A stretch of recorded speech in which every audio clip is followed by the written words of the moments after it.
Hello जी, कैसे हैं आप सभी। उम्मीद करते हैं कि बहुत ही अच्छे होंगे। प्यारे बच्चों, आप सभी को मेरी तरफ से प्रेम पूर्वक नमस्कार। और आज के इस वीडियो में क्लास 10th का आपका जो है क्लास 10th का हिस्ट्री पेपर, ठीक है ना। हिस्ट्री पेपर में आपका चैप्टर नंबर 7 जो है, 7 का नाम है क्या, व्यापार और भूमंडलीकरण। मतलब इसका मतलब अंग्रेजी मीनिंग होता है ट्रेड एंड ग्लोबलाइजेशन, ठीक है ना।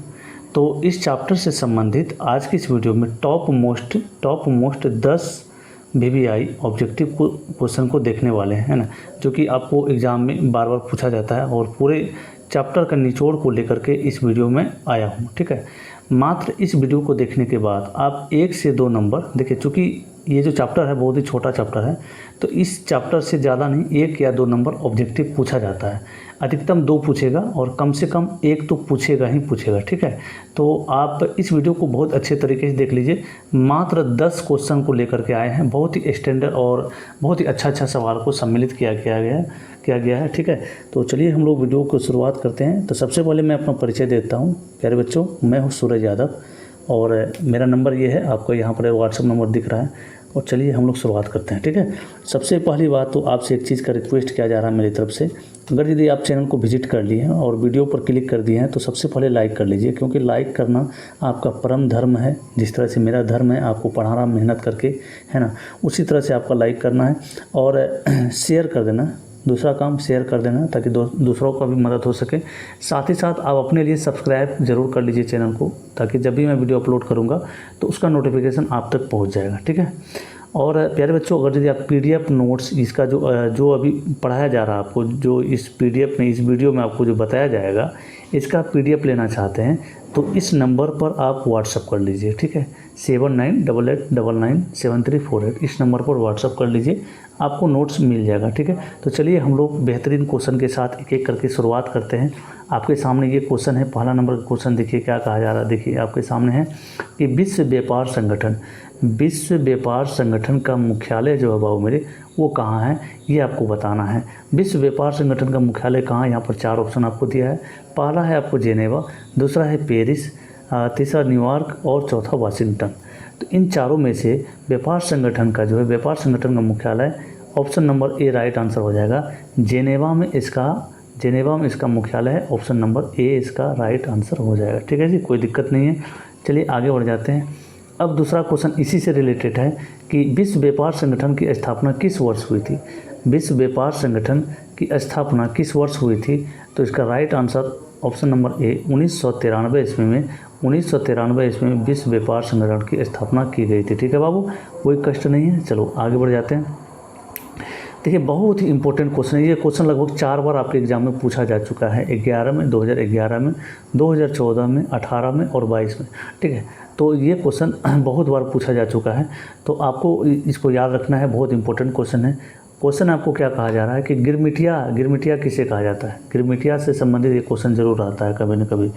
तो गिरमिटिया जो है बाबू, अनुबंधित मजदूर कहने का मतलब क्या हुआ, बंधुआ मजदूर को।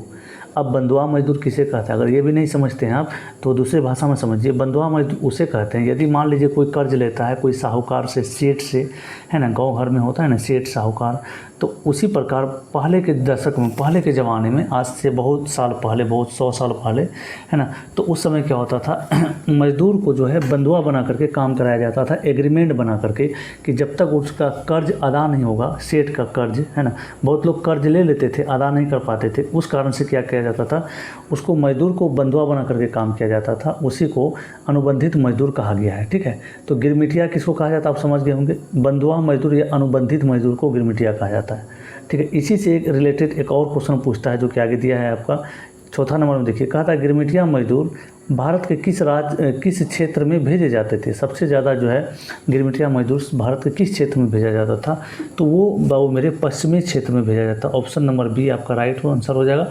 अब पश्चिमी क्षेत्र में क्या क्या आता है, पश्चिमी क्षेत्र में आपका आ जाता है महाराष्ट्र, गुजरात, ठीक है। महाराष्ट्र पर आपका आता है गुजरात और गोवा, ये सभी आदि राज्य आपका आता है पश्चिमी क्षेत्र में। यही तीनों राज्य भेजे जाते थे वहाँ के मजदूर को, गिरमिटिया मजदूर को यानी कि बंधुआ मजदूर को, यही तीनों राज्य भेजा जाता था कमाने के लिए और पैसा कमाने के लिए, वहाँ पर जो सेठ होता था उसका कर्ज को अदा करने के लिए। अगला मोस्ट इंपॉर्टेंट क्वेश्चन आपका है ब्रेटन वुड्स सम्मेलन किस वर्ष हुआ था।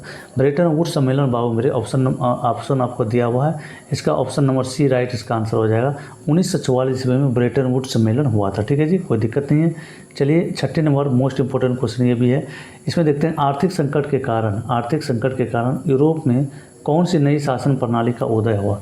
आर्थिक संकट आया था कहाँ पर, तो यूरोप में आया था, और उसके कारण कौन सा जो है नई शासन प्रणाली का उदय हुआ, तो फांसीवादी नई शासन का प्रणाली का उदय हुआ।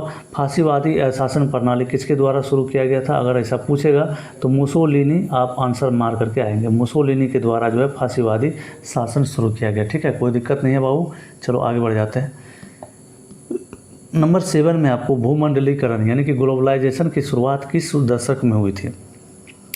भूमंडलीकरण कहने का मतलब यह हुआ कि पहले जो होता था व्यापार जो होता था एक निश्चित क्षेत्र में होता था, है ना, निश्चित नियत क्षेत्र में होता था, तो पूरे विश्वव्यापी व्यापार नहीं हो पाता था किसी कारण से। तो उसका शुरुआत जो हुआ बाबू विश्वव्यापी व्यापार का शुरुआत आपको 1990 के दशक में हुआ। इसका राइट आंसर क्या हो जाएगा, ऑप्शन नंबर ए इसका राइट आंसर हो जाएगा। ठीक है जी, कोई दिक्कत नहीं है।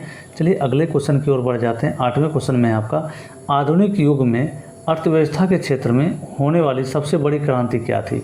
आधुनिक युग में अर्थव्यवस्था के क्षेत्र में होने वाली सबसे बड़ी क्रांति औद्योगिक क्रांति है। कौन सा, औद्योगिक क्रांति है जी। जो मॉडर्न ज़माना है, अभी जो युग है बाबू कौन सा है, अभी युग है मॉडर्न, है ना, मॉडर्न युग है, जिसको कि हिंदी में आधुनिक युग कहा जाता है।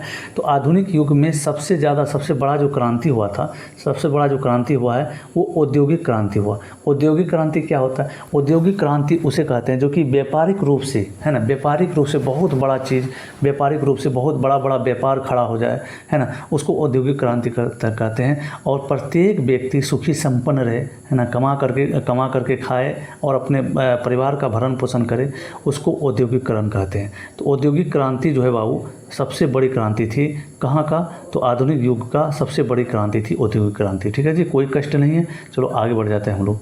अगला क्वेश्चन आपके सामने यहाँ पर दिया हुआ है कि विश्वव्यापी आर्थिक मंदी या संकट, मंदी को संकट भी कहते हैं, किस वर्ष प्रारंभ हो। पूरे विश्व में जो है आर्थिक मंदी आया था, वो कब आया बाबू, वो आया आपका 1919 ईस्वी में आपका आर्थिक मंदी आया था। कोई तकलीफ नहीं है, तकलीफ। आगे बढ़ जाते हैं बाबू, जो कि लास्ट क्वेश्चन है इस वीडियो का आपका।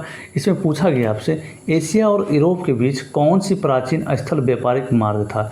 एशिया और यूरोप दो महादेश है, आप सभी को पता है ना, ये दोनों महादेश के बीच ये रेशम मार्ग जो है, रेशम मार्ग सबसे बड़ा व्यापारिक मार्ग था, जिसके द्वारा इस मार्ग के द्वारा व्यापार से संबंधित सारे जितने भी आपका ट्रांसपोर्ट था, जितने भी आपका वाहन था, सारे इसी मार्ग के द्वारा जाता था। इस मार्ग का नाम रखा गया क्या, रेशम मार्ग। इसी मार्ग को कहा जाता है क्या, सिल्क मार्ग भी इसी रास्ते को कहा जाता है। सिल्क रूट बोलो या सिल्क मार्ग बोलो, दोनों बात, सिल्क का ही हिंदी होता है रेशम। ठीक है बाबू, कोई दिक्कत नहीं है। आपसे अगर पूछा जाएगा रेशम रहे या फिर सिल्क रहे तो ऑप्शन लगा देना है, ऑप्शन नंबर बी इसका राइट आंसर हो जाएगा। ठीक है ना। तो इस तरीके से कुल मिलाकर के आज के इस वीडियो में टॉप मोस्ट 10 ऑब्जेक्टिव को आपको बताया गया है, जो कि एग्ज़ाम में 100% पूछे जाने की संभावना है।